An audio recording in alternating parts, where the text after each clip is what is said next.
જય હિન્દ. સ્વાગત છે આપ સૌનું. ઘણા લોકો જૂના સિલેબસ પ્રમાણે તૈયારી કરાવતા હતા, પરંતુ તમે જોઈ શકો છો કે ગુજરાત પંચાયત સેવા પસંદગી મંડળ દ્વારા નવો સિલેબસ ડિક્લેર થઈ ગયો છે. 200 જગ્યાઓ છે. એડિશનલ ઇલેક્ટ્રિકલ એન્જિનિયરની 200 જગ્યાઓ છે ટોટલ. તમે જોઈ શકો છો તારીખ 5/11/26ના રોજ સિલેબસ ડિક્લેર થયો છે. એડિશનલ ઇલેક્ટ્રિકલ એન્જિનિયરની ભરતી છે, તો સીધી વસ્તુ છે આમાં કે એક્ઝામનું લેવલ પણ એ પ્રકારનું જ રહેવાનું છે. તમે અહીંયા જોઈ શકો છો. પરીક્ષાનું માધ્યમ અહીંયા ગુજરાતીમાં હશે. તમે જોઈ શકો છો કે history of India, history of Gujarat, એટલે કે ભારતનો ઇતિહાસ અને ગુજરાતનો ઇતિહાસ પૂછાશે. એમાં ટૉપિક આપી દીધા છે. ટૉપિક આપી દીધા છે એટલે તમને વધારે પ્રોબ્લેમ નહીં થાય આમાં. Clear. Culture heritage of India and Gujarat, આના પણ ટૉપિક આપી દીધા છે. અને આ કેટલા માર્ક્સનું રહેશે તમે જોઈ શકો છો અહીંયા. આ 11 માર્ક્સનું હશે. General awareness and general knowledge એ કેટલા માર્ક્સનું? ટોટલ 35 માર્ક્સનું છે. ક્લિયર છે. સ્પોર્ટ્સ, રાષ્ટ્રીય આંતરરાષ્ટ્રીય રમતો, સ્પર્ધાત્મક રમતવીરોનું યોગદાન, Panchayati Raj, welfare scheme of Gujarat, state and union government, Indian economy, મતલબ જીપીએસસીનો જે સિલેબસ છે એ પ્રકારનો સિલેબસ તમે જોઈ શકો છો. General science, environment and information communication technology, current affairs, Gujarati grammar, અંગ્રેજી ગ્રામર, જનરલ મેથેમેટિક્સ, બરાબર. 100 માર્ક્સનું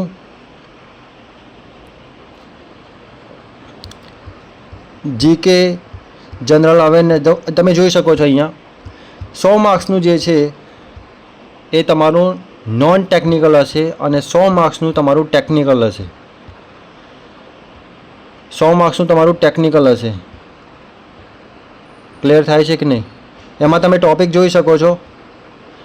introduction of electric generation system, electrical circuits, electric motors and transformer, electric power transmission and distribution system, induction motor, synchronous motor, special electrical machine, fundamental of electronics, microcontroller application, electrical and electronic measurement, renewable energy power plant, switchgear and protection, non renewable energy sources. Topic તમે જો કેટલા બધા. Building electrification, bureau of Indian standard, national electricity code 2023, national building code 2016, electrification, Gujarat lift and escalator act 2000 અને current trend.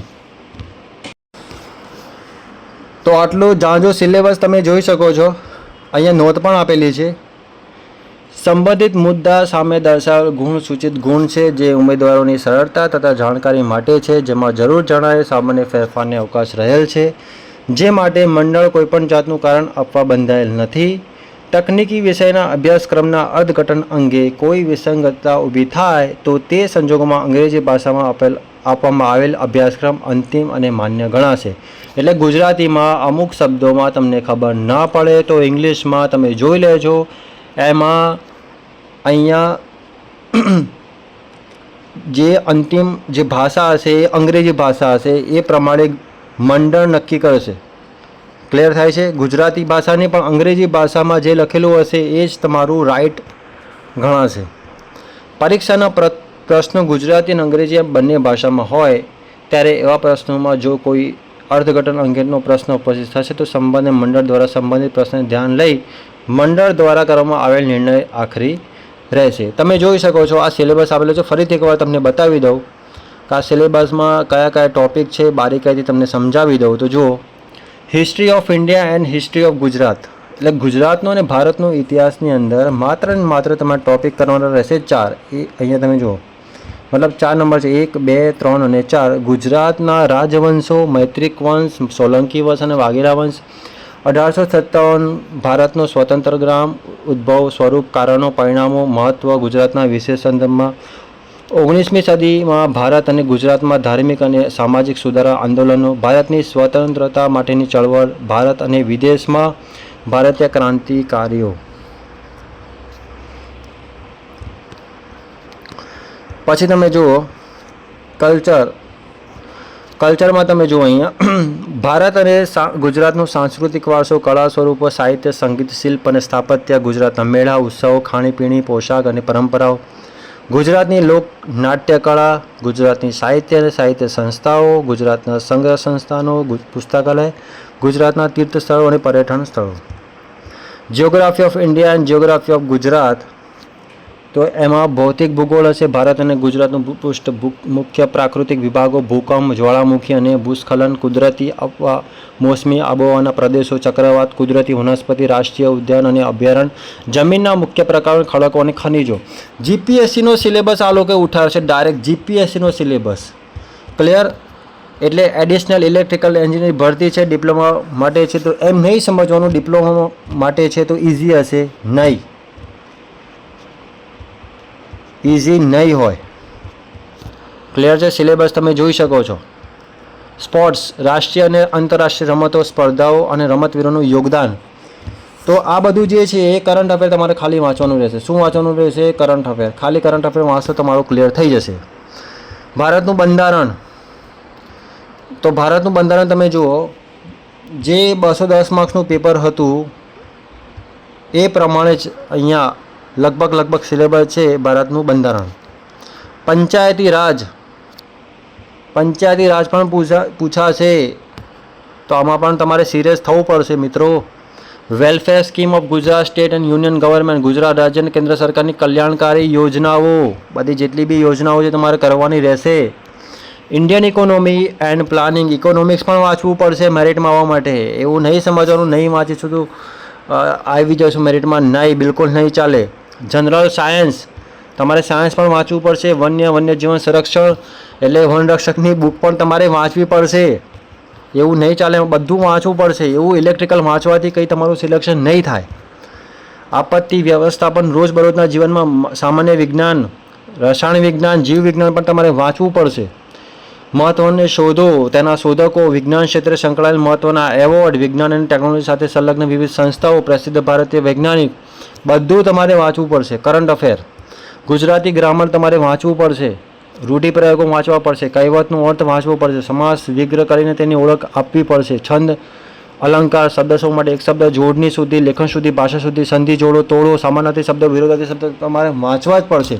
English language અને ગ્રામરમાં પણ તમારે tense, active passive voice, direct indirect speech, transformation of sentence, use of articles and determiners, use of adjective, preposition and conjunction, verbs and adverb, nouns and pronouns, use of idiomatic expression, synonyms, antonyms, word substitution, affix, words that cause confusion like homonyms and homophones. વાંચવું પડશે મિત્રો, નહીં થાય selection, નહીં થાય.